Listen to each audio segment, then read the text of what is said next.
All right. Good morning. Good morning, everybody. Welcome to the Saturday Morning Mastermind. I'm your host today, Samantha Studebaker-Carl. I'm here with my good friends Lori and Sherry and Catherine and Cheryl. And today we are going to continue our discussion of the book Hunting Discomfort by Sterling Hawkins. Okay, so we are in chapter 3. And if you've got the hard copy of the book, we are on page 35 at the section titled Closing In: Common Signs of Limiting or False Beliefs. But before we start the reading on that, I want to give my friends an opportunity to introduce themselves, and then from there, Catherine, you can jump out and do the reading, and then we'll start the discussion after that. Jump out, guys. So I'm Cheryl. I'm in Maryland, Eldersburg, Maryland. Good to be here. Lori Emmons in Denver. You already introduced us, but I'm Sherry, and I'm in Eldersburg as well with Cheryl.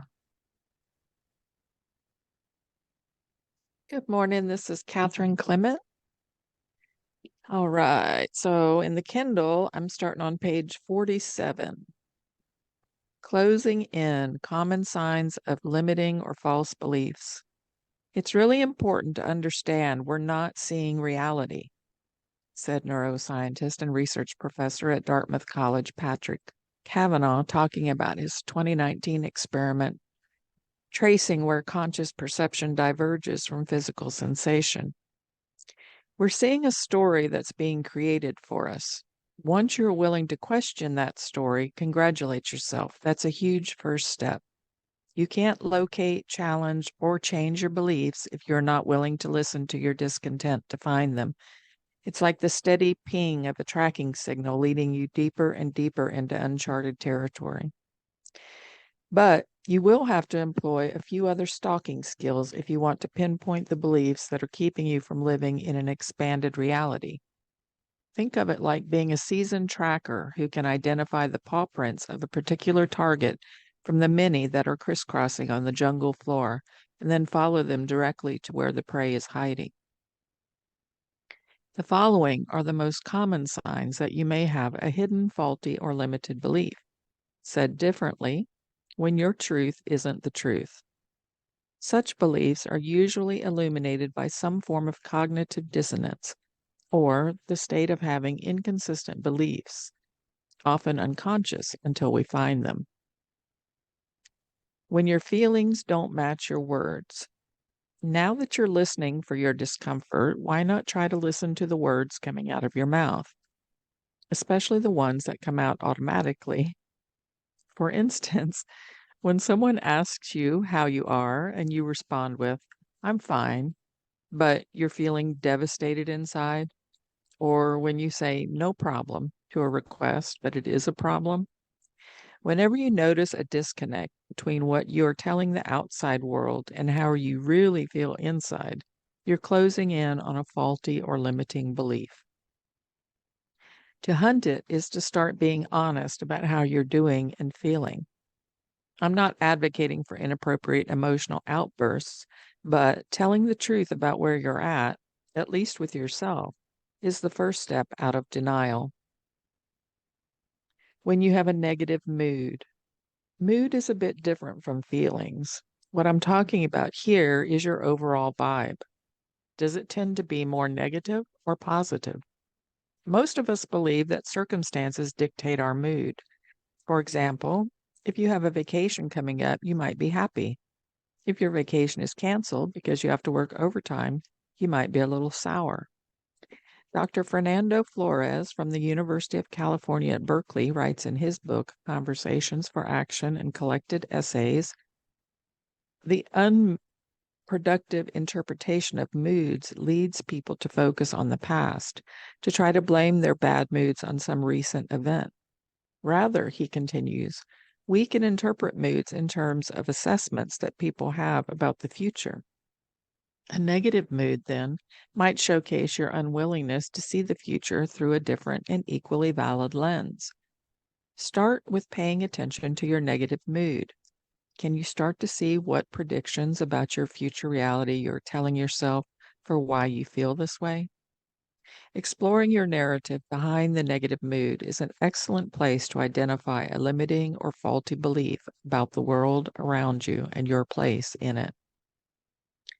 When your actions don't line up with your goals, okay, you have a lot of goals for yourself to start a business, get your finances in order, lose weight. Yet, you're still in your unfulfilling job, your credit card debt continues to climb, and your treadmill is collecting dust. What's gone wrong? Are you lazy, stupid, or undisciplined? Nope. But a powerful and probably unconscious limiting belief is preventing you from moving forward in the way that you want. Hunting this discomfort means you go beyond merely announcing the goal and pay attention to the inner voice that says, yeah, but giving you an excuse. Unless you unmask the faulty belief, you have no chance of challenging it, and your actions will fail to align with what you say you want in the long term. When you are never wrong or never right, every single person is wrong sometimes, every single one. If you are someone who prides themselves on being a perfectionist, welcome to the club, by the way, and struggles to accept feedback or others' ideas, is mortified when challenged publicly, always feel you're the most informed, most logical, most experienced, well, I hate to break it to you, but your reality is majorly skewed. This can be a particularly tough limiting belief to get at because the person who is never wrong is never wrong. And unwilling to take that red pill will fight tooth and nail to stay blinded. But someone who is never wrong is also someone who will never grow. If you have even an inkling that this might be you, simply start by admitting that and start considering where you might be wrong in an effort to get to the truth, or at least closer to it. By the way, the same idea applies if you generally see yourself as never being right. We'll get to self-doubt soon. But never seeing yourself as having the right answer is just as much of a pitfall as believing you're always right. When you overgeneralize, are you an all or nothing person? If you're not sure, again, watch your language. Do you ever use the words never or do you use the words never and always a lot? That client will never buy that. My boss is always out to get me. Rarely are things all or nothing, but usually something in between. Those of us who overgeneralize are working with a limited belief that protects us from the discomfort of addressing things that may be in our power to change. It's easy to dismiss something when it's always or never, but that dismissal leaves us as powerless victims. Your first step to finding this faulty belief is to pay attention to your always and never statements. Write them down when you hear yourself use them. I'll show you how to transform them in the next section. When you're emotionally triggered, people, places, things, or situations that trigger an immediate negative emotional reaction are like flashing neon signs, indicating that a deep, limiting, or faulty belief has you in its grips. Emotions are an important part of life, but when they have you, as opposed to you having them, your view of reality is considerably constricted. These moments are usually easy to identify. Recall a time in the past when you were triggered. Being triggered can be extremely painful, and just like the core of all these lenses, it's rooted in the past. Being willing to work through it when you're emotionally triggered is going to free your future beyond your wildest imaginings. When you're resigned, that's just the way it is. There's nothing I can do about that. That's outside of my control. Do any of these phrases sound familiar? Resignation is a killer. It kills creativity. It kills dreams. It even killed a pike. A lot of things in this world are genuinely out of our control. The pandemic, the weather, the latest happenings on Wall Street. You know, what else is out of our control? Everyone else's actions, behaviors, and emotions. There's nothing to be done, cries your limiting belief. Not true. You have control of yourself. You have control of your thoughts, control of your perceptions, and control of your response. This is power, and anything else is a limiting belief. If you are someone who struggles with resignation, your first step is to pick one thing that you believe you have absolutely no control over. Got it? Good, because we're moving on to our first exercise. Do you want to talk about all that first, though? I think you should go ahead and read that one last little section because it kind of is the summary of this and gives Oh, okay. exercises. So then we can just get past this section today. All right. Getting to know your limiting or false beliefs. I offer quick exercises throughout the book that will help you drill down into your life so that you can apply these teachings to your unique journey of hunting discomfort. Most of these exercises are designed to take no more than 5 minutes, and I highly recommend that you grab a notebook and pen and do them as you move through the book the first time. There's plenty of evidence showing that we are more likely to get around our mental defenses when we dive right in and move quickly. This is not about getting the right answer. This is just about being curious. Ready? Number 1. From this chapter's list of common signs of limiting or false beliefs, identify one of the signs that applies to you. Number 2, reread the guidance in that sign's description for fleshing the limiting beliefs out into the open so that you can get a good look at them. Take that step for yourself. Quickly jot down a few notes about what you noticed or how you felt doing it. Number 3, list all the immediate reasons that these beliefs are true. List all the reasons they may be false. Any yeah buts coming up? Write them down too. Seeing your limiting beliefs is the first step to challenging them. Great job. You're done. Awesome. Thank you, Catherine. I appreciate you reading that for us. You always do such a wonderful job. You're welcome. I was just thinking as you're reading that last section that was kind of what was happening for me as we were reading through each section. Things were coming up in my mind that I'm like, oh yeah, I do that here, or I do that there, or that kind of thing. And what I was going to suggest is to get our conversation going is just for everybody to kind of pick one of these and say, an example of what came up for you when Catherine was reading through these. Who wants to go first?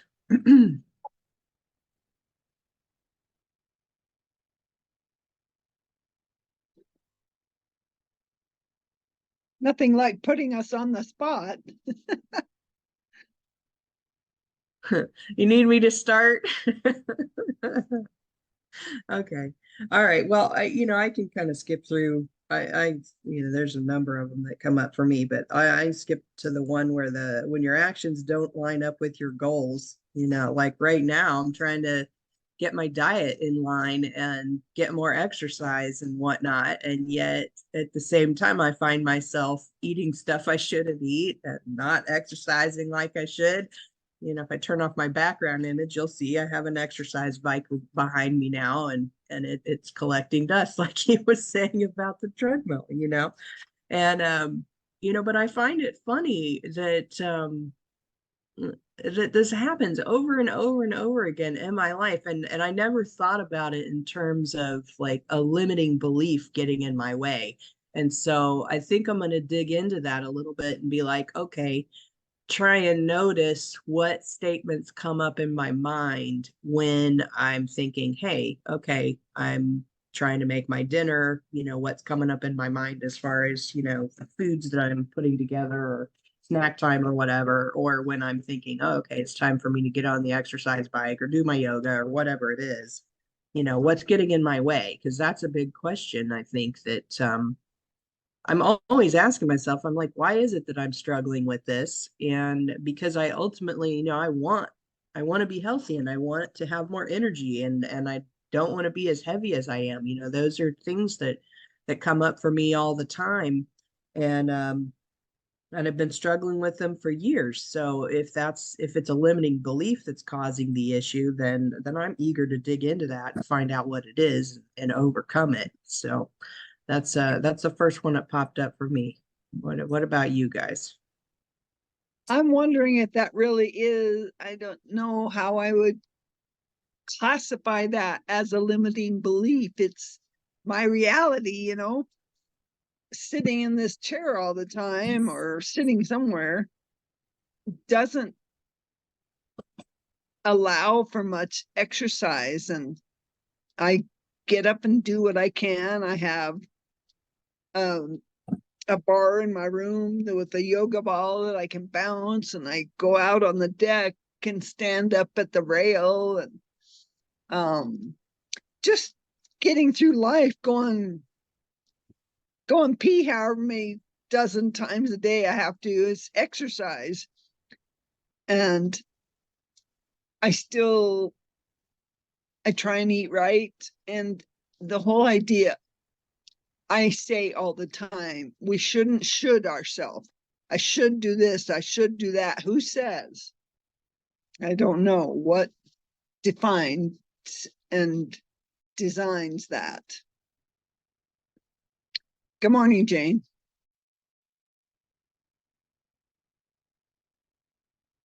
Can't hear. Think that limiting beliefs. Somebody said once, what are you putting your time into? Think about your day and how much time you're spending and how you're spending that time, and that shows what you value, which I thought was very profound, because often what we do is the nitty-gritty and not the part that we aspire to be. And I think one of my limiting beliefs that I discovered, and it's associated with weight as well, is that I felt stronger, or in my mind, and this is weird, if I was larger and more forceful, like I couldn't be manipulated, picked up and carried away, right? But honestly, the weight slows you down and you can't run as fast. So it's very interesting when we start to look at what we believe underneath of why we don't do things and why we don't spend our time with what's important.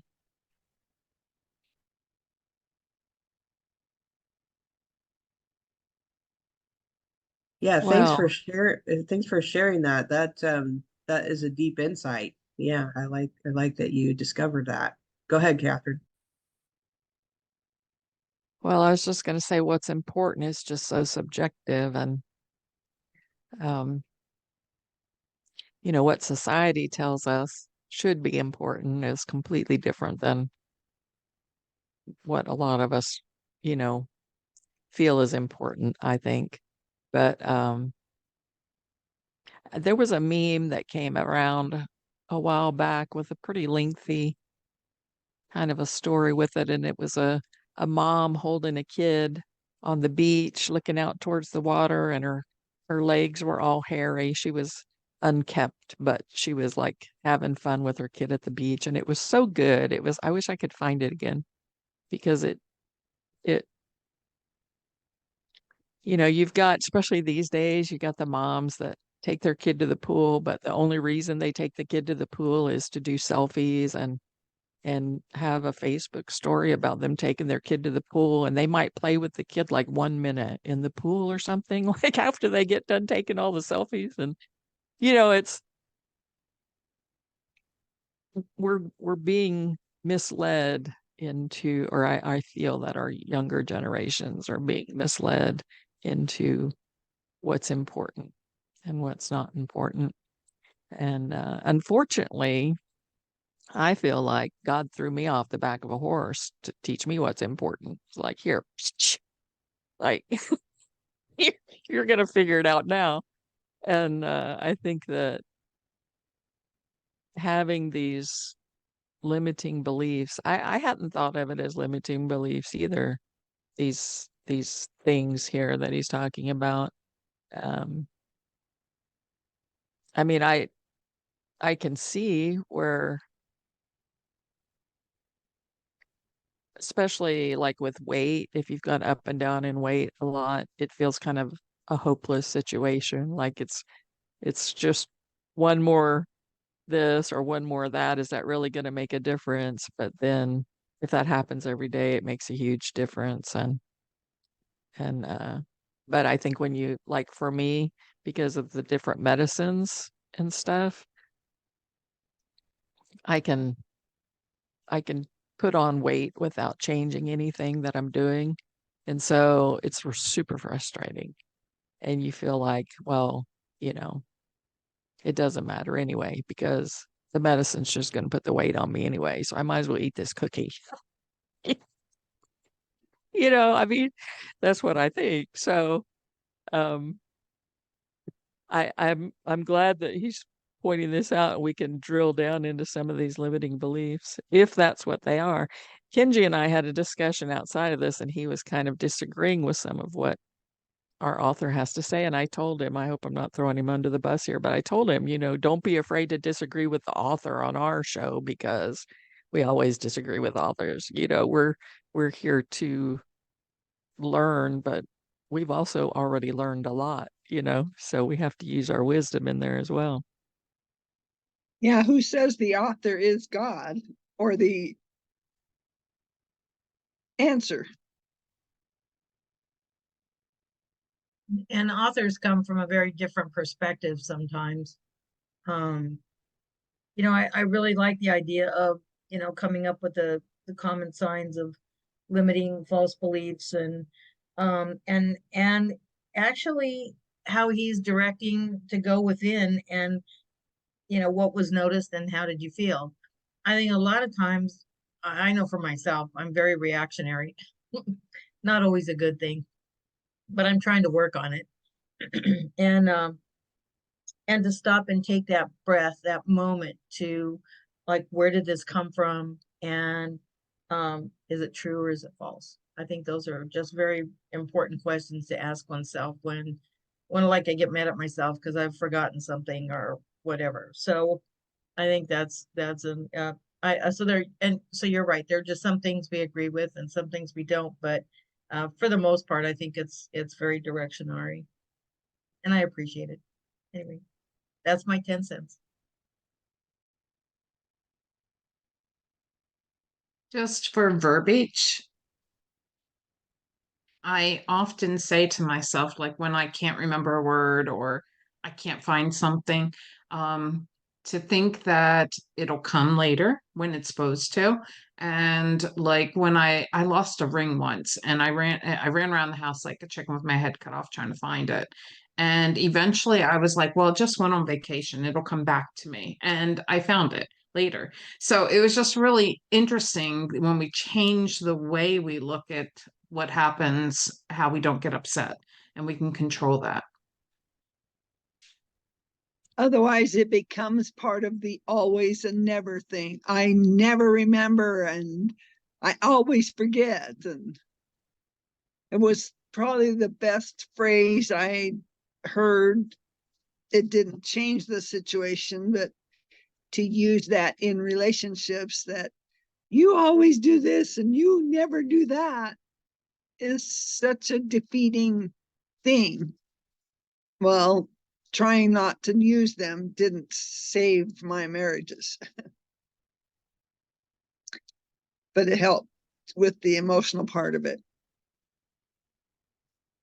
Yeah, for sure. No, thanks for sharing that concept, Sherry, because yeah, I use that a lot myself when I start to get stressed out of, it'll be stupid stuff. Well, it's not stupid stuff. It's stuff that is important to me, and for instance, like in my business, I'll get overwhelmed with a lot of tasks that I need to get done. And sometimes those tasks that I put on my list really aren't that important, but I put them on the list anyway because it stresses me out if I don't have some kind of organization for all this crap that's coming into my head that I think I need to do. And a lot of times I have to remind myself, and I feel like this is like the positive belief that I'm instilling in myself, is you'll get to it when it's important to get to it, or you always know what to do at the right time, at the right, situation, and it's going to be what it needs to be. And I don't have like a specific statement that I say to myself, but that's pretty much the gist of it. You always know what to do when it's time to do it, kind of a thing. And or I'll get stressed out when I have to make phone calls to people that I've never called before. And I have to do the same thing, is I have to remind myself, okay, you always know the right thing to say in the right situation, and it's all good, regardless of whether this phone call ends up positive or not, or if it doesn't come out the way you expect it's going to, there's a reason for that too. That it's, I have to remind myself of those things. And, so that helps me. So it's kind of like creating not a limiting belief, but just a better belief than just being like, I can't do it, or I'm just overwhelmed, or I'm never going to get all this stuff done. And I do sometimes say those things to myself, but then I catch it. And I remind myself, no, you're getting it done in the time frame that is meant to get done, So I just keep making my lists, and then I go back a couple weeks later and I'll be like, oh, look at that. I accomplished all these things. And then this one thing down here, it wasn't even necessary. So I didn't have to worry about it. And that, it always feels good to kind of look back and see, okay, I'm getting it done. And I had it on the list, and I haven't even looked at the list in 2 weeks, but I still did it. So that's a good feeling. And but I also do the thing, we're talking about the reactionary thing. I do that a lot, particularly with my husband. And he'll say something or do something, or bring something up, and I'll have that kind of automatic reaction. Or he'll ask me, what do you think about this or that, and my automatic reaction is absolutely not or no. And I don't know why that is, why I have no reaction to things that my husband says a lot, but some reason I have that. And but I have recognized that if I just let that information sink in a little bit before I say the no automatic reaction, is then I hear what he's actually saying to me. And that's a huge part of it, So then I actually can hear, and then I come back to him and I'm like, okay, this is, yes or no, or what, whatever the situation is, I can hear you now. So that's a big part of it. And the good thing is over the years, he's realized that that's how I am. I just have this automatic negative reaction. And sometimes it's not no, it's just a behavioral thing where I just react negatively. And I've not ever really figured out what the limiting belief might be behind that. And I hadn't really thought of it as a limiting belief. I just have thought of it as, I don't know, I have this just reactive side of me that does what it does. And I recognize that I have it, and I try and work, with it and or around it, or remind him, hey, I know I just reacted to this thing, and, let me just let it sink in, and then we'll come back around to it and have a better conversation. So maybe because you didn't have that idea or thought first, you're the mom of the house, the woman of the house. You're supposed to be in control of this or whatever, I don't know. yeah, that could bring us around to the one where it was talking about when you're never wrong. I have that issue too, but it's the same thing, if I just let the thing sink in, then I realize my aspect is maybe not necessarily the right way. And, this happens more often than anything else with my husband, but we've been together for 30 some years now. And so I think that, it's just our automatic reactions with each other. And a lot of that comes from just our mumbo jumbo between us, So at least we know it's there, and we know we can work on it. And so okay, go ahead. I know Jane, you jumped out. So I don't know how to hold on. Oh, okay. You're fine. yeah, you're Can you unmuted already. hear I me? saw It you looks like unmute. Yeah. it looks like I'm on mute, but I'm not. Is that what you're saying? Okay. Yeah, I was thinking about something recently that I've been wrestling with in terms of reaction and how that can make you stumble. I misplaced my passport, and I have plans to go out of the country in September. And so I've been trying to use my intuition and trying to look at it, not grumble about it, look at it in a more positive way. So what I have been trying to do is allow it to be, okay, it's here and I know it's in this house, but look at it from the perspective I've got plenty of time to find it and it will show up. But in the meantime, I'm going to have an opportunity to clean out a lot of garbage while I'm looking for it that needs to be cleaned out. So that's how I'm trying to look at it from a better perspective. That it's going to be helpful for me to look for it because I'm going to probably have to go through some paperwork. I can't imagine where it is. It's not in the usual places, or use my intuitive skills. So I think that's what Spirit is laying upon my lap at this point in time. So I'm trying to again look at that discomfort as a push toward opening me up in various ways and it being positive for me. So hopefully it's going to help. That new what? I was saying, wasn't cleaning out our spaces part of the exercises? Yes, and I'm continually doing that. but this is probably a bigger deep dive into, I'm thinking maybe I put it in a folder, and my folders definitely need going through and discarding old stuff and lining up and organizing the folders that I do have. So I just, I can't, maybe I did that. Maybe I put it in a folder.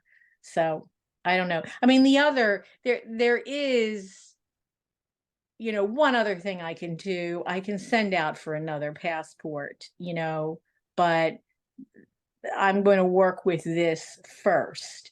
But definitely decluttering is most definitely, and the way I've been doing it over the past, I don't know, 6 months or so.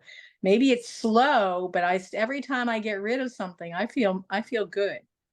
I feel good that I did that I took that time and made that effort, and I feel a little bit lighter. So, but I don't want it to get to the point where I feel overwhelmed to have to get a certain amount done. Like, no, I'm not going to do that to myself. Cheryl knows what I'm talking about. Yep. I'm I hate complete. it when I hide something from myself. Spirit knows where it is. I mean, and my guides, and my spiritual team. So I'm hoping that, there's that avenue too.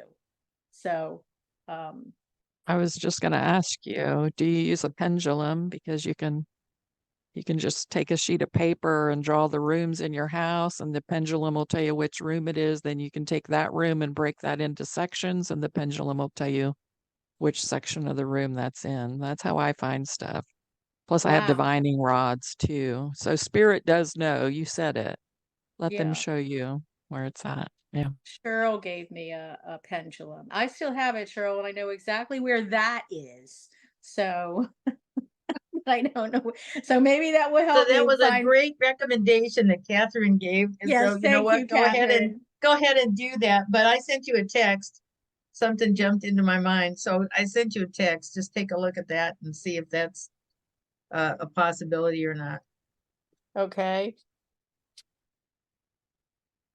So there's two things I wanted to comment on, Samantha, that popped into my head. And one of them was about how you react to your husband, your initial gut reaction every time. There's actually something called 6-hat thinking, and it's 6 different hats, different colors. I put it in the chat. I don't know if it went through. Yeah, there it is. And it's a video that tells you about these 6 different ways. So you have like a white hat is facts and figures, and a yellow hat is optimistic, and the black hat is pessimistic.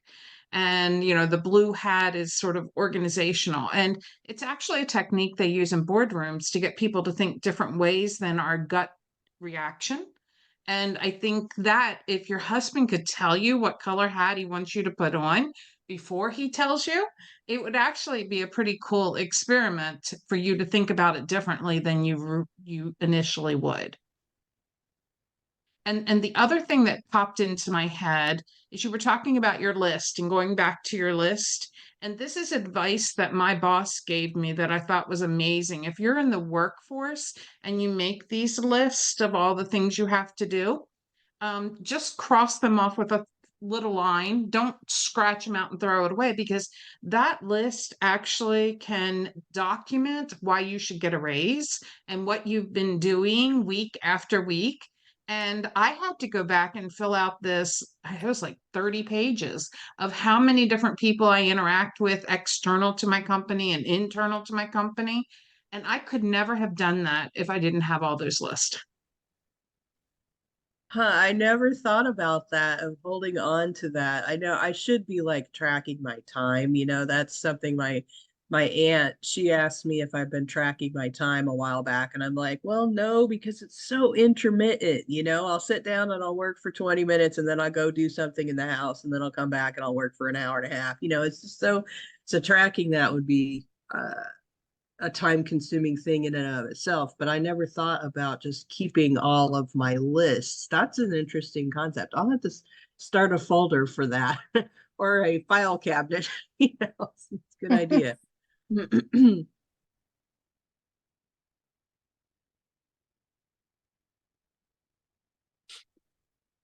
What actual pages did you read earlier?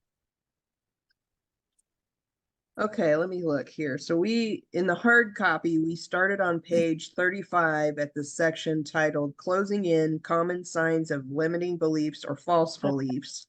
And we read that all the way to the end of that little section where it gave you exercises, and that's on page 40. Great, thank you. Yeah, I love these. I definitely want to bookmark this page so I come back around to it, because I know that this what was it, the one that came up that I was like, oh, I gotta look into that one a little deeper. The I guess all of them really, but like some of them, like this, when you overgeneralize, that's interesting thought process of, do I have a little bit of that somewhere in my daily routine where I'm overgeneralizing some, I don't know, thing that I think is a gargantuan task or some aspect of the business or our relationships or something. That's an interesting one to look at. Or the negative mood. I've never thought about negative mood as like, okay, there's a limiting belief that's causing me to have a negative mood. So I'm going to read more on that too.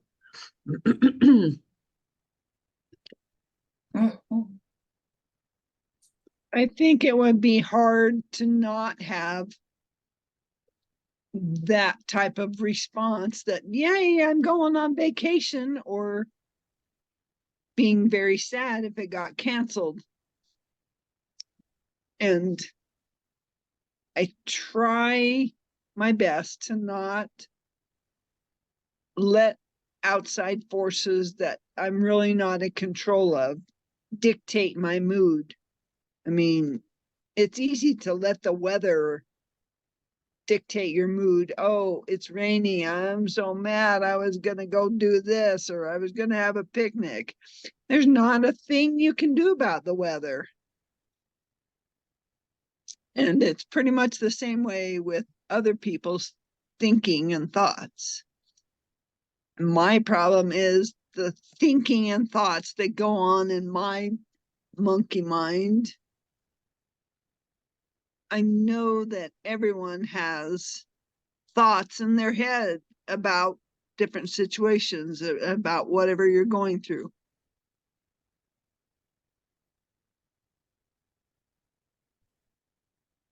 That's a good one, the weather. Yeah, that's a really good one. Because I have had that come up for me over the years. I mean, the weather's gloomy outside and I just immediately let myself be blah that day, you know. Interesting. And when it's all sunny and beautiful out, I automatically just am like, oh, I'm in a happy mood. It's all sunny and beautiful out. And that's good that we can call attention to those beliefs that we have, because that's totally a belief. I believe, I'm going to be grumpy because it's cloudy, or I'm going to be happy because it's sunny. That's awesome for bringing that up. Thank you, Lori.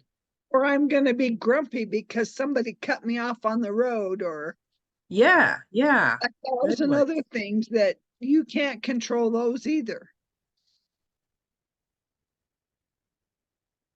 We can only control our response. True. Good reminder. I'm big Well, on you're also reminders. controlling your perception there. Hmm. Yeah, Good morning, for Jason. sure. Morning. Road rage is limiting beliefs for sure, Yeah. or some Well, and kind I of just, beliefs. yeah, and I think always, being a that. nurse, I always just like assume that they're trying to get somebody to the hospital, to the ER. I just give them the benefit of the doubt, oh, they're just on their way to the ER. That's why they cut me off. And then I don't get mad at them. Or we don't know what kind of day in general that they've had or what they're dealing with. So let's give them the benefit of the doubt. I agree with that. Because that's kind of I'm always so fighting that urge to be angry with somebody because they're driving like a jerk. But then I do pause and I mean, now it's a natural thing for me to just say, no, wait a minute. We don't know what that person's going through. So don't waste negative energy on that person. Just maybe send them some love or some good thoughts and hope that helps, or they move through why their need, especially the ones that zip up and down the highway. I mean, maybe that's they're frustrated somewhere in their life, and that's why they can feel a little powerful on the road, and annoy other people because they're maybe in this state of annoyance and frustration. So yeah, I really try not to go there with getting angry but your first impulse is, but that's what we're all trying to do, is to kind of deny that first impulse, or pause and maybe not react in an unpleasant way. So very challenging. What should I think is going on with that person in the front of the long line of traffic at the stoplight, who's in the very front? When the light turns green, they decide to start off as slow as possible and drive 10 miles under the speed limit, and they got a whole line of cars behind them. But are they? It's They're just being a What's testing the your good thing defensive patience. I should think driver. about them? They're paying attention to more things than what the people that are all in a big mother effing curry are in, because I'll Or be that maybe person. I'll totally be that person. I'm the one that's double checking to make sure the traffic and the 15 lanes coming from either direction is actually going to stop. Just because it's green doesn't mean you should go, well, Maybe maybe they there's a worked in, wheelchair in front of them that's trying to cross the road. I mean, you don't know. I mean, maybe they've got kids in the car that are jumping around acting like crazies and they're trying to make sure they're paying attention to what they're doing. I mean, there is also the I mean, person even who's on after their crossing phone. the intersection, they're still going to go as slow as possible. So Yeah. nobody gets through the light except for like 2 or 3 cars behind them, Yeah. and I, everyone's backed up. And Uh-huh. I think we I just have feel to like, remember everybody's doing the best they can with what they have to work with, right. and a lot of people are so freaking distracted by their phones and phone calls and who knows what else. And the more impatient we are, the more difficulties we actually cause in the traffic world. So patience is a huge thing that I think everybody needs to work on with traffic. I've never been one of those road rage people, you know, and I'm actually the person who, you know, if you come up behind me and you're racing up and you're going super fast trying to get through traffic and whatnot, and you come up on me and I'm going 5 miles over the speed limit, and you go or like up my butt over it, I'm like, okay, I'll just slow down, no problem. You'll figure it out. So for Turn me, and I go think, around. I think it's a matter of some people, they can't control much. But when they're in a mood and maybe they've had a really tough morning or somebody's been a real jerk to them, that just, it's traveling downstream. So they figure, you know what? I'm going to frustrate all these people because I am frustrated. I just kind of think so, because, you know, I'm with Jason. Who does that? You know, who does that? Who drives like that? I have no patience for it whatsoever. I am my father's daughter. And I just, it is very frustrating, especially if you have to be somewhere and you've got someone who's taking up your time like that. So I always just assume that, I mean, even with the road rage, the people that are flying past, I always just say, you know, I try to make an excuse for them. And then I say, go with God, you wackadoodle. Because I just, you know, I just can't, I know something I can't control. And I just figure I have to calm down because that's not helping me either. But there are people who do that on purpose. I totally believe that, Jason. It's like a Yeah, Sunday I driver on do a, too. on a Wednesday or something. I don't know. I They're- worked in Baltimore uh, City and I saw so many people run red lights that I do not go when the light turns red. I look to see if cars are stopping. And so think of it that way. Maybe somebody they loved had been hurt in a running a red light. Good Oh, perspective. yeah, for I'm sure. Yeah. talking. Yeah. I've got a crash on dash cam from one of my trucks from somebody running a red light, and that's not an unusual thing. I mean, people do it constantly here, and everywhere that I've been, they do it. And you know, of course, having driven in a, you know, a big truck for a fair number of years, I mean, you're on the road a lot and you see a lot of people that just seem like they are freaking clueless. And defensive driving is a huge thing. I don't think they teach that in driver's ed anymore. They just don't. And then the more that they have these drivers come up in driver's ed that learn the improper driving methods, and the more that they become the next teachers, and they become the next teachers, and we have more and more people that are out there driving like crazies. And it's all because they're in such a freaking hurry to get someplace. I'm like, leave 10 minutes early or 15 if you live in a big city, because it is freaking crazy traffic all the time. You know, do you want to that's why I arrive brought up alive, that or do you want to scenario. not arrive and be dead? I mean, that's what it boils down to these days.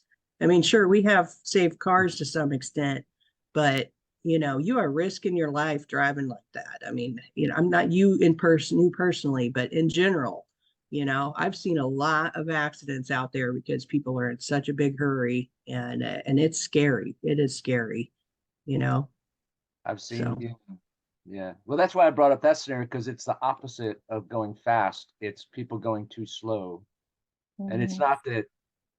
not that I get upset about it. It's just like, okay, so now the line's even bigger in that intersection, and people are stuck in the intersection trying to get through the next light. And but it's but yeah, I mean, I'm totally get with you, and I totally understand what you're saying in regards to, you know, but once it's safe to cross, once the light's been green for a while, they should hit the gas and get up to speed.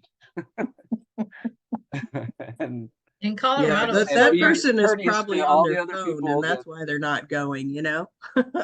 They're busy what's that? texting when they should, or What about watching Facebook, Colorado? paying Yeah, attention. In The slow Colorado, people. it's considered road rage when they drive really slow like that. Here, not in Maryland, not so much. I called one time because somebody was driving 40 miles an hour, in a 55-mile-an-hour speed zone.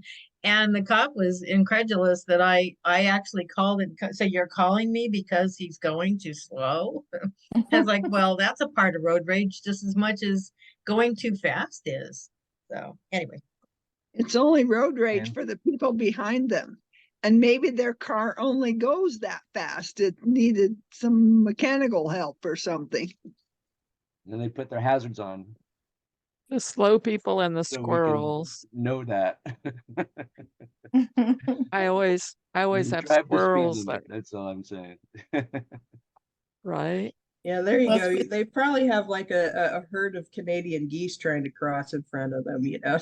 That's a slow Well, we have thing. cameras here at a lot of the lights. You never know which one isn't. So we don't run. We I certainly don't try to run any red lights. And we also have ducks and little baby ducks, and so I always see people stopping and slowing down for the ducks crossing. So Or you that's have nice to see. alligators down there too, don't you? So it's probably an alligator or those I little haven't seen geckos that run around it. alligator. Mm. I haven't seen an alligator. I saw a bunny and I saw an Easter bunny though, just the other day.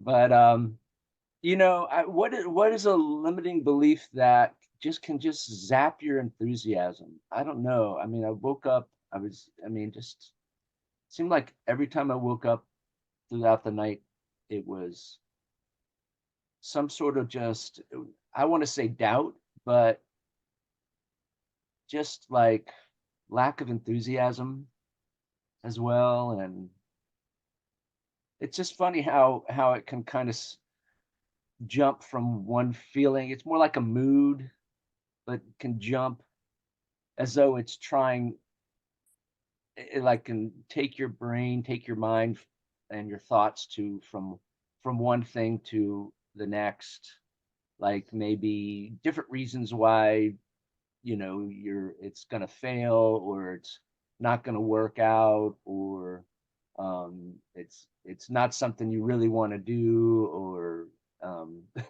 just it's funny when you get it's I guess not funny, but frustrating. When you get a mood, especially when you're going along and everything's you're making progress, and then all of a sudden one day you just have like no enthusiasm for it, and it's a sunny day. You can't blame it on the weather. you just for some reason something zaps you, zaps your enthusiasm and your energy for something you want to do. Go ahead.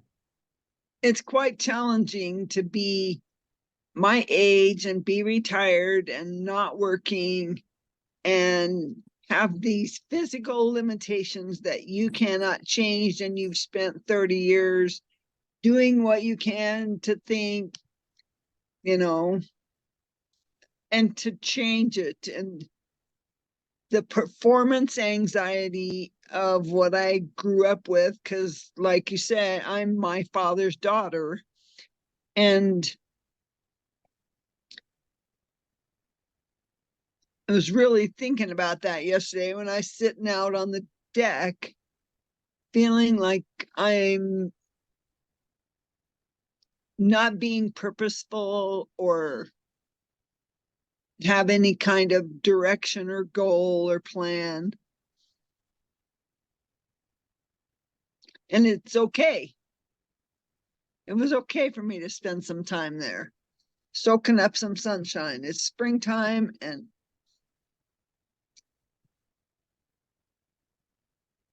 it was a good thing to do, I thought.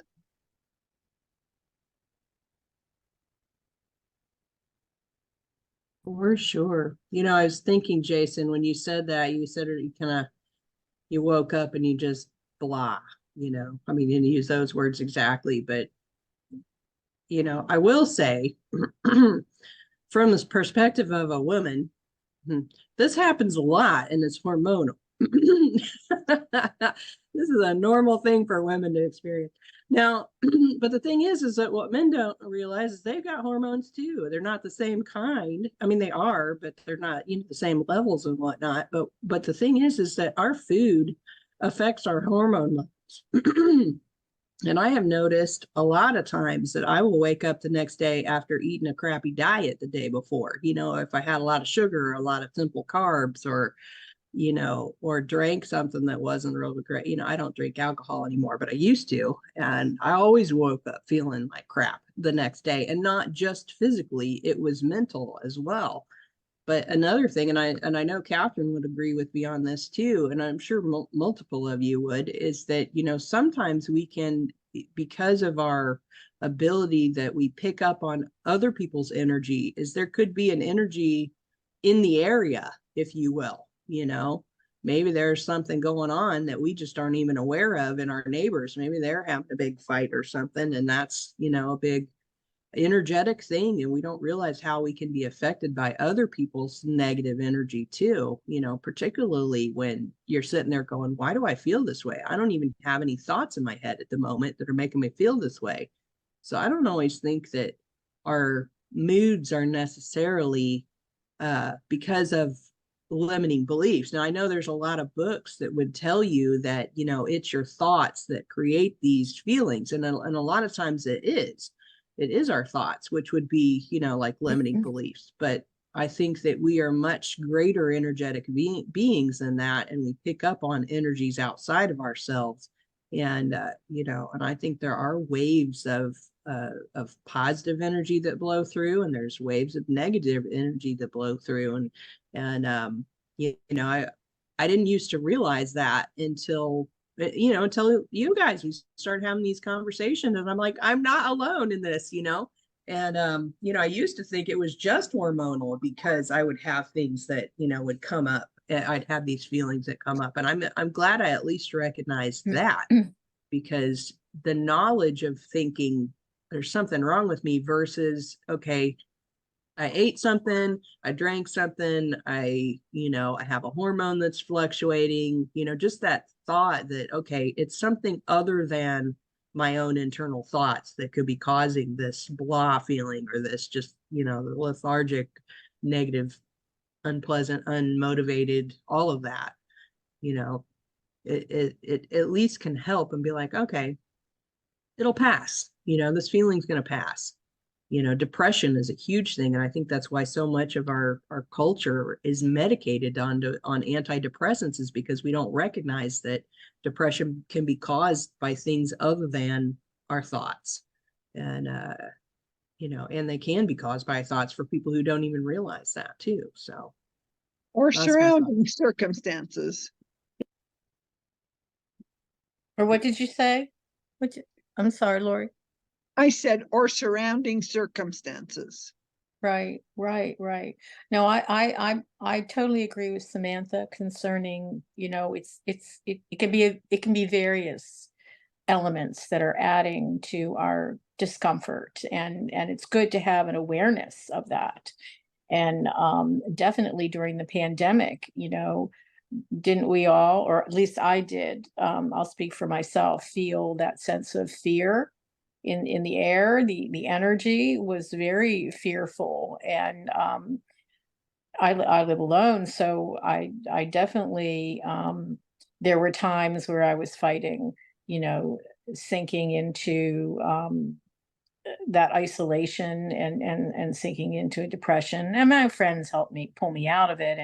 But it was also, I mean, it's good and bad, is it not? The duality of life. It was also a good opportunity for me to meditate and dive into these books on spirituality and take classes, and to get me through that time, and to just really be looking at it from a lot of different perspectives, that time period. So when I look back on it, it was a difficult time for everybody, but I gained a lot too, from that experience. So yeah, I definitely feel like the energies, the collective consciousness has a lot to do with our mood.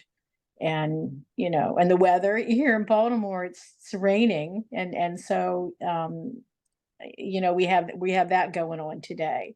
So that's a little bit of a bummer, always, but that's okay.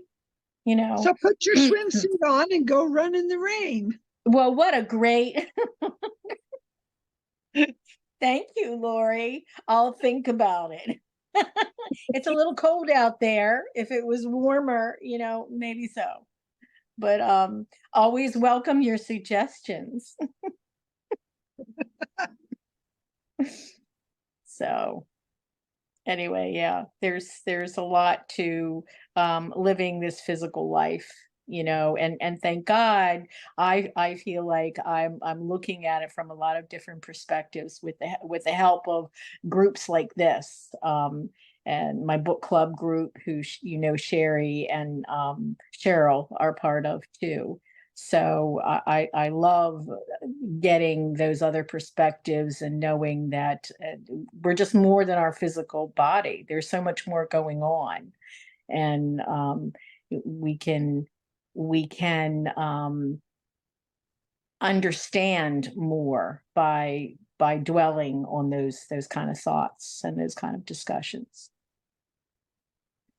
And I think journaling another. too. Oh, go ahead, Gerald. Sorry.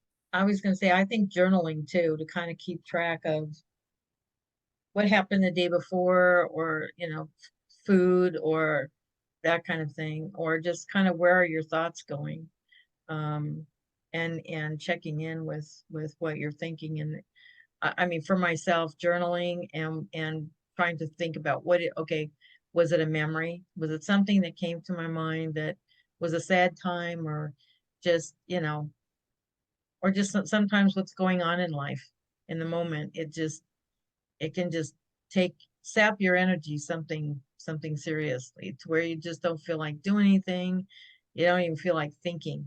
And it's just being mindful, I guess, of what's going on for me in the moment, what am I thinking, what are my thoughts, and being mindful of that, and then journaling it so that I can try to go back and remember, or look at see if there's a pattern as to what's going on and how something is affecting me.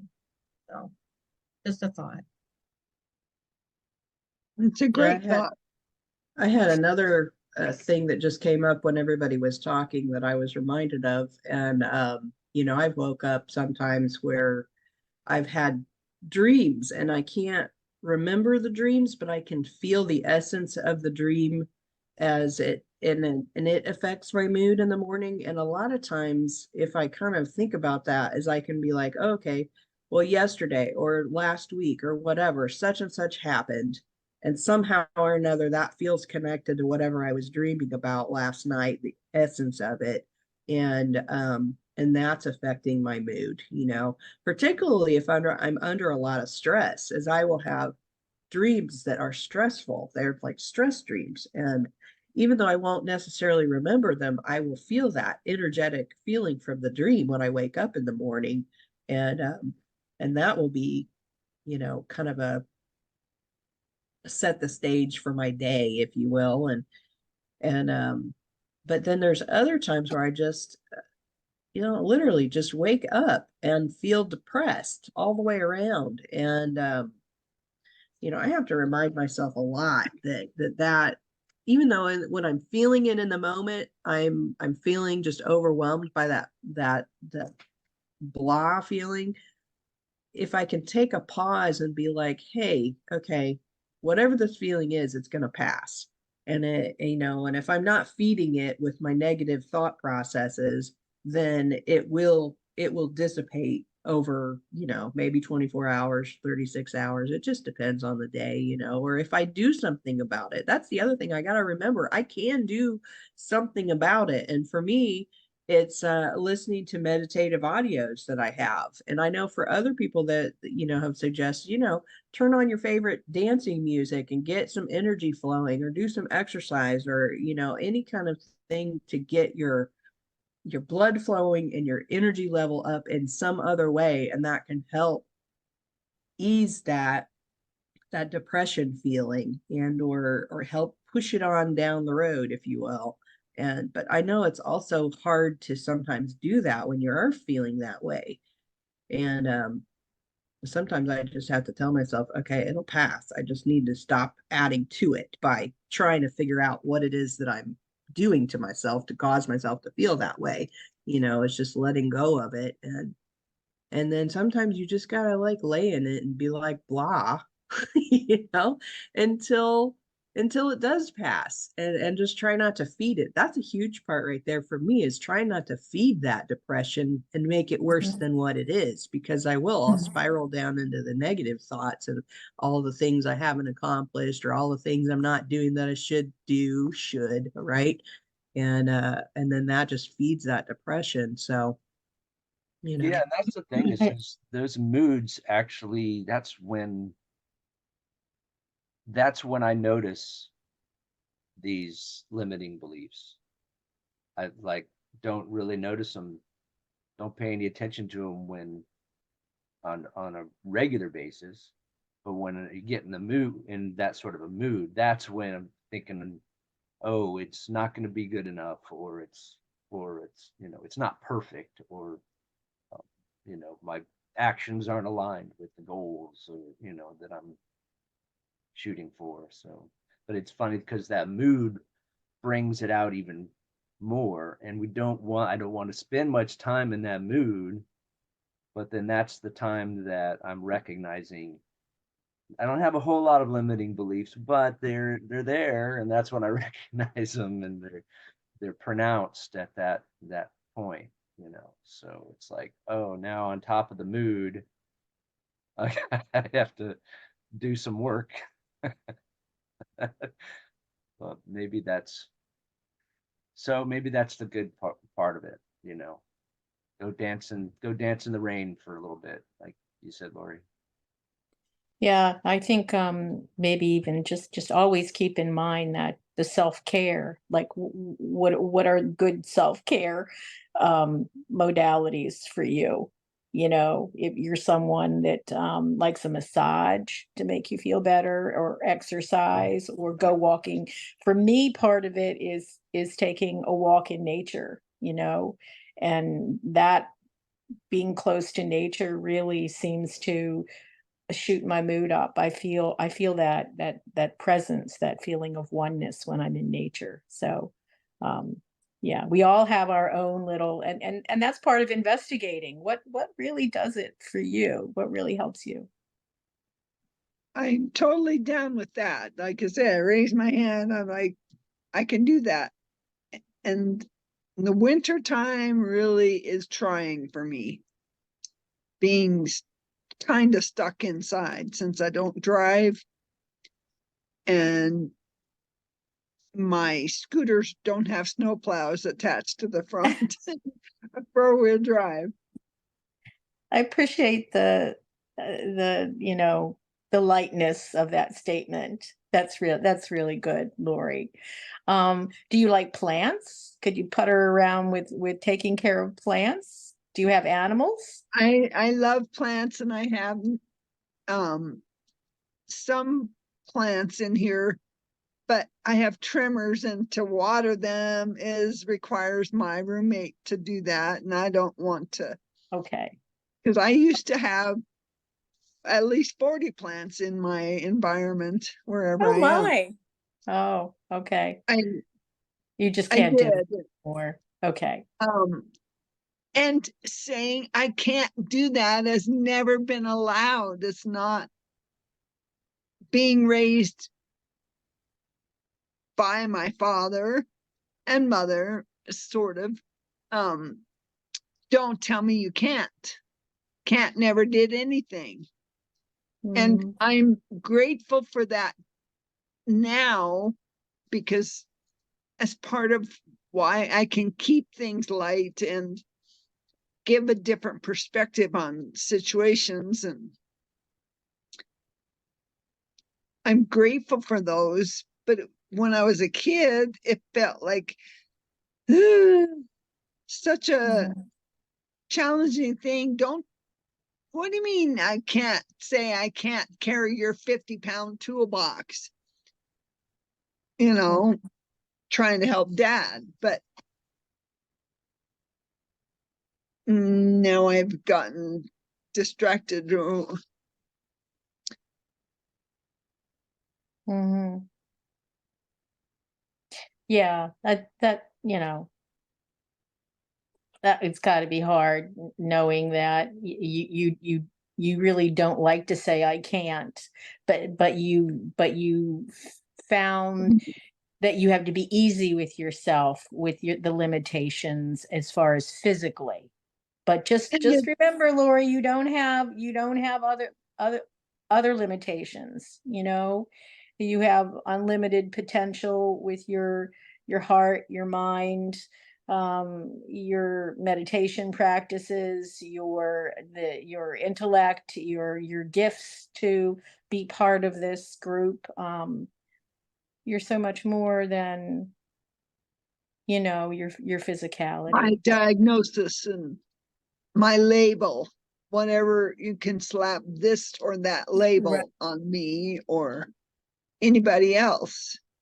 right, And right. I to really know, appreciate, I to just not really allow them. appreciate you. Yeah. Go ahead, finish what you were saying. No, I did. Well, especially since it was a compliment. Let me finish. Oh, I well, really thank you, appreciate dear. you. I really It's appreciate you in this group. Your perspective, your humor, your what's the word I'm thinking of? Give me a minute. Your authenticity. You're just very real, You don't hold anything back, it seems, and that's really appreciated.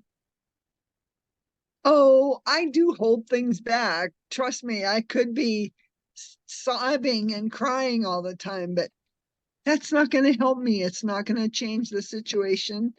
And it's only going to make me one of those grouchy old spinsters or whatever, Well, but I mean, emotions and letting that out, that release has its place too. You know, And I I sometimes, also, yeah, sorry, go on. No, go I on, was just Sherry. going to say, I personally think that you teach us patience and perseverance because your lessons are different than ours right now. Because any of us confined to a wheelchair would have to focus on something different. So your perspective is very unique and it's helpful. Thank you. That's not helping me get anything done with whatever. The only thing I feel like I'm left with writing is my only outlet. When I used to do a lot of crafts and things with my hands and still can't seem to make any progress with that gift that I have. And it's so funny. I think about when I was younger and in school, I hate to write. I don't like that. I'm not going to do that. I hated writing. And now that seems to be what I'm left with as an outlet. And I do a lot of journaling and trying to go through all that and make some sense out of it. It's ridiculous. Well, writing wasn't maybe your forte then, but I like the fact that you're using it as a gift. I mean, it's kind of a gift for you now, and you didn't really, look at it that way when you were younger, and so um, I think that's very valuable. Although I don't blame you for being annoyed that it's the only, it seems to be the only avenue that you've got. Um, God, spirit, I mean, spirit is really, I don't know what all your lessons are, but yeah, your life is challenging. There's no doubt. And like Sherry said, that gives us all a perspective of, gee, how would I deal with what Lori's dealing with. Because it wasn't meant for any of the rest of you. It is my journey, and it's unique. Yeah. Also, by writing, you can pass on legacies and share with other people something that you wouldn't normally be able to do just by doing crafts. So it's very interesting how things change over time of what our gifts are. And if I might add just one other thing, Lori, if it was something that you wanted to create a book, say, for example, there are college students that interns that you might be able to get who could type things up for you as and work together with that individual to type up something that if you were trying to think of a story and wanted to write a story or wanted to write your experiences, that person would be able to help, and they could get community hours, which is a lot of times some of these community colleges and so forth require of students. And they could go ahead and do any kind of typing for you. They could help you with grammar or context or whatever. But just as a thought, if you really wanted to put pen to paper. I love that thought, and it's not the conventionals of it. I'm consider myself pretty gifted or talented in that way. I've always, since I was like 5 years old, or when I learned to spell refrigerator by looking at the door of the refrigerator, and that's not the issue, but collecting all this clutter in my head that I've kind of gotten some of it on paper, and technology allows for me to speak and it types what I say, which can be funny sometimes because it doesn't interpret correctly. But anyway, I'm not trying to make this conversation about me. We're talking about this book. And some of these things make you do a face plant and then you look like this. Make you do a what? A face plant in the concrete. Oh. Yes, she had an accident a couple weeks ago. What was it, Oh. early last week or something? Yeah. I think perfectionism is highly overrated. I Perfectionism. Agree. And unfortunately, it's a response to trauma when we're young, where love is conditional and it's only given if we're perfect. And so it's a trauma response that just bites you in the ass all the time. And I have to wonder, being in a challenged body myself, I have to wonder how much of those traumas play out, through our bodies so that we can see them and recognize them and heal them. Because if we think of these challenges as just that God hates us, it's a punishment or, whatever, which is super easy to do. I mean, I did something wrong. But yeah, I wasn't enough. I did something wrong. I did it wrong in my last life. If you can't remember something wrong that you did in this life, we'll try to blame it on the past life. It gets kind of ridiculous, really. I mean, I see so many comedians and making fun of SNL or whatever, making fun of the way that we think. This 10% of the population that has this magical kind of thinking and believes that every word we say manifests our future and all of these things. They make fun of us all the time. And I find their humor very hilarious because, I mean, if nothing else, I can laugh at myself, right? But, how much of these traumas, how much of your dad telling you that you had to be perfect or that you couldn't say that you can't, how much of that now plays out in the things that you can't do? And the same with me. I'm not just putting it on you, Lori, I'm just saying how much of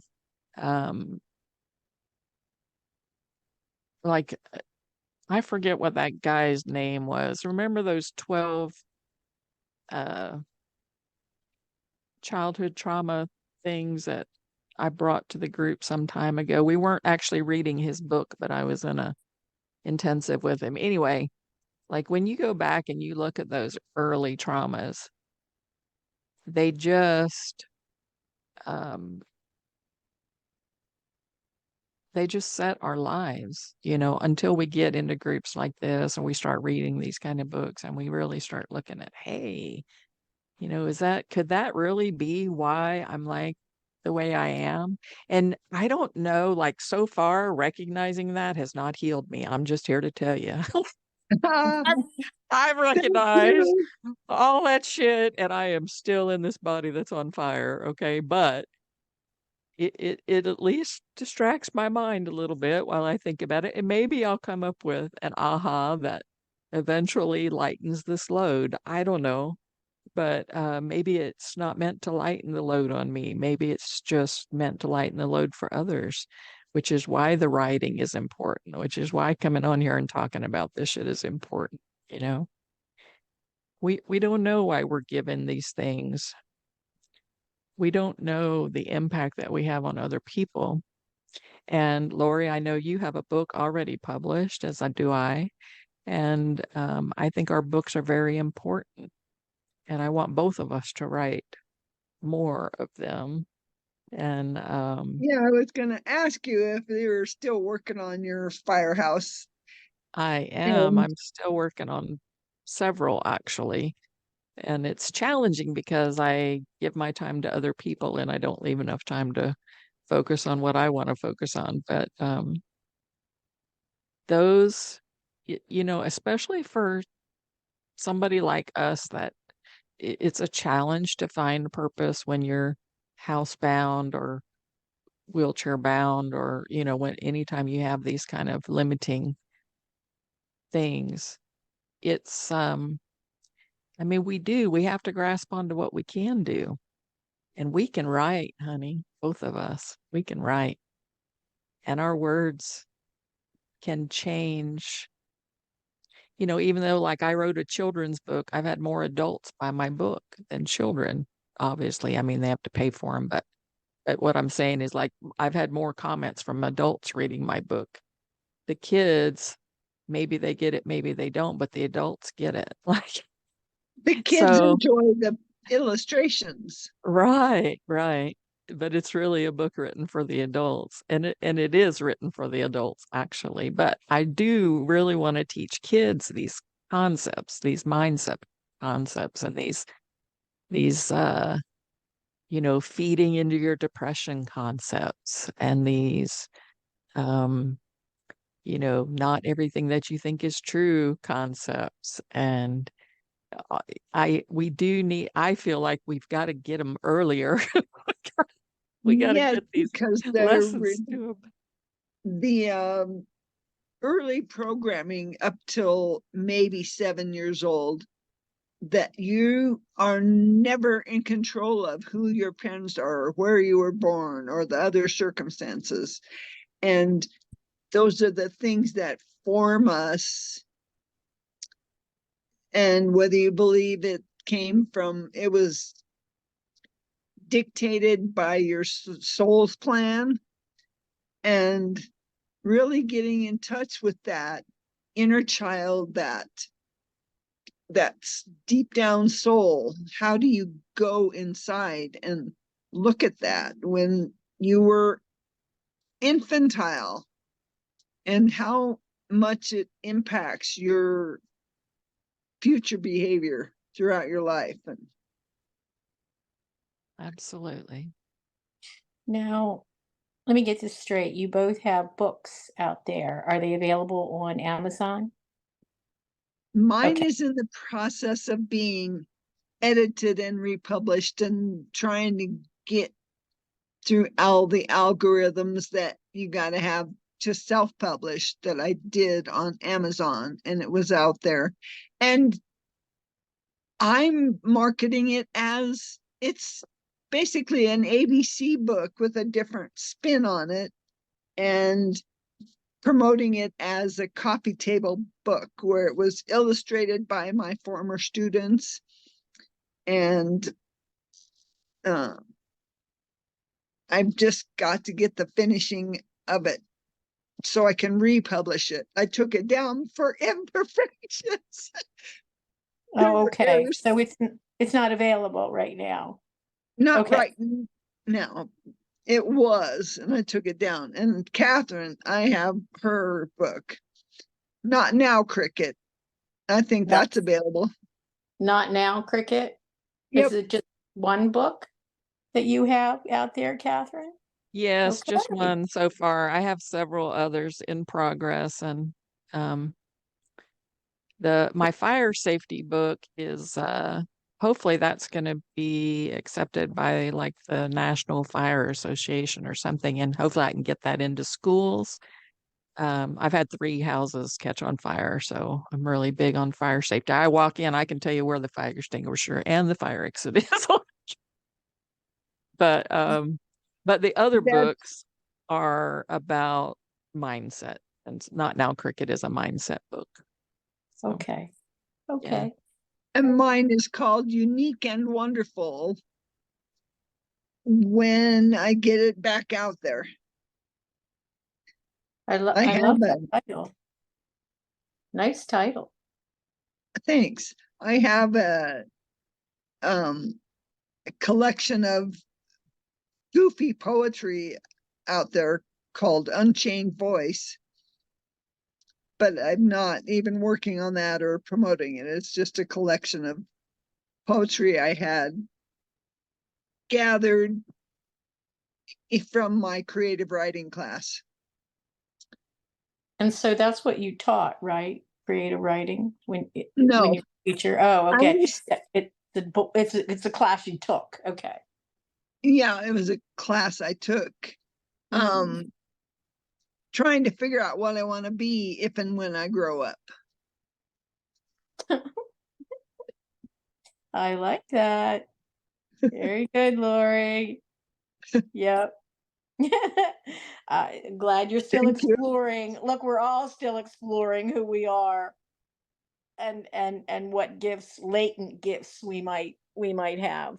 So that's great. I wrote that stuff down. I'm going to check it out. thank you. Yeah.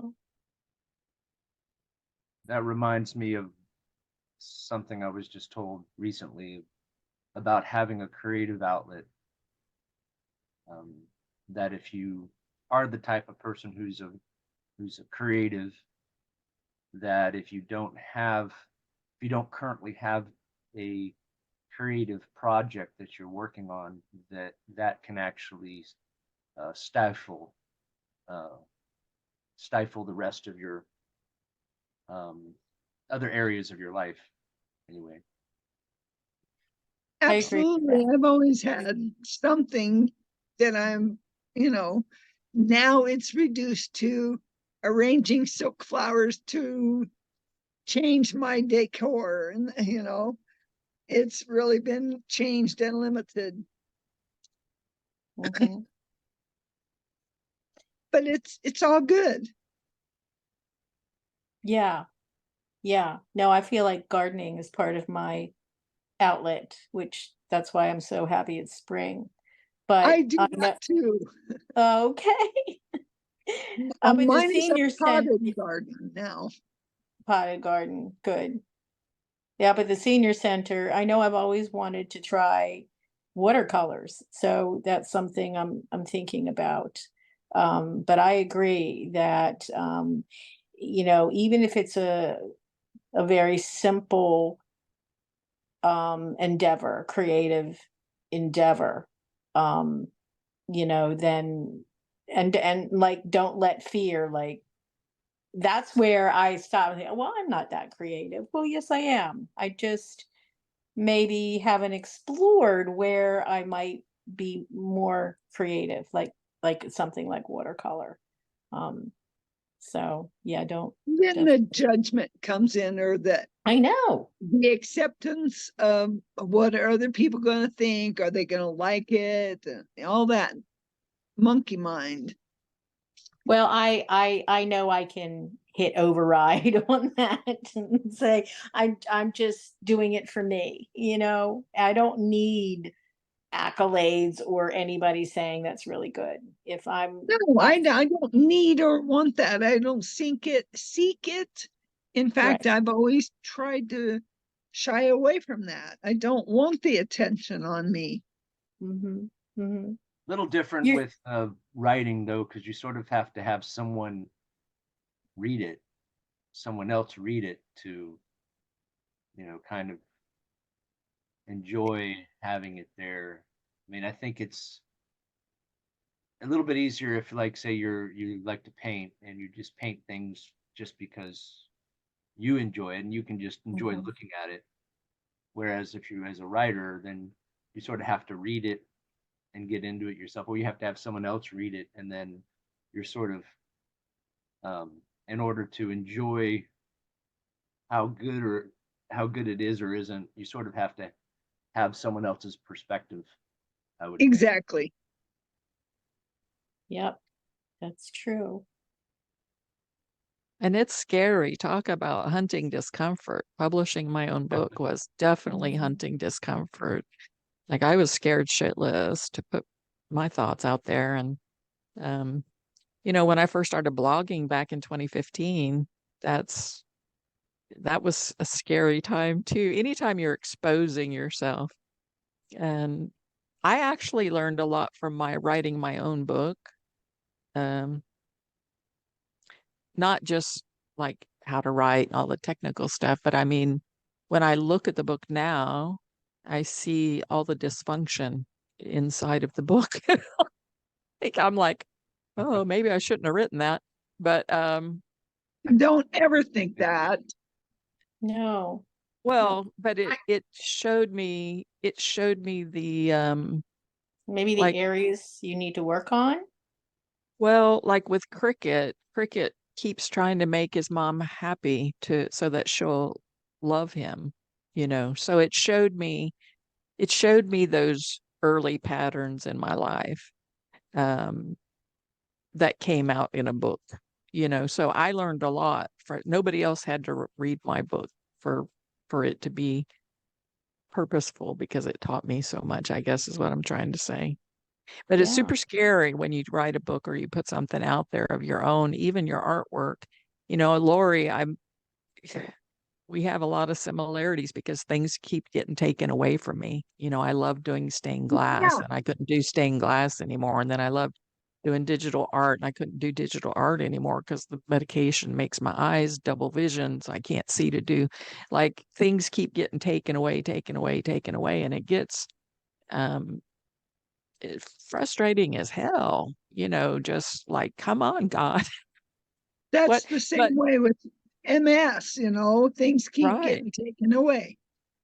right. So thank God we've got our funny brains and if nothing else, we can make up stories, and then when we can't write them anymore, we can still speak them and somebody will listen. So That's the I love thing. you guys. My writing is not about made up stories. I haven't been able to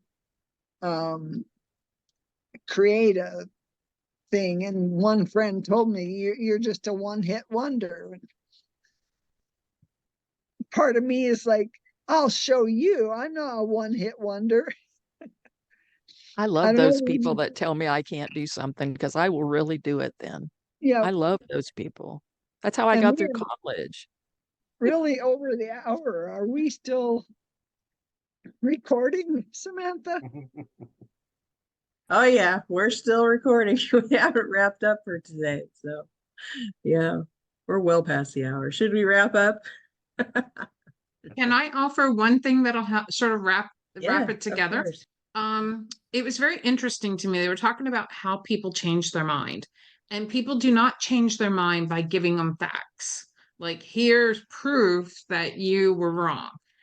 because there's so many facts, we can cherry pick what facts we want to follow, and it can be our beliefs. So we create an echo chamber. So we're able to justify however we feel, regardless if it's right or wrong.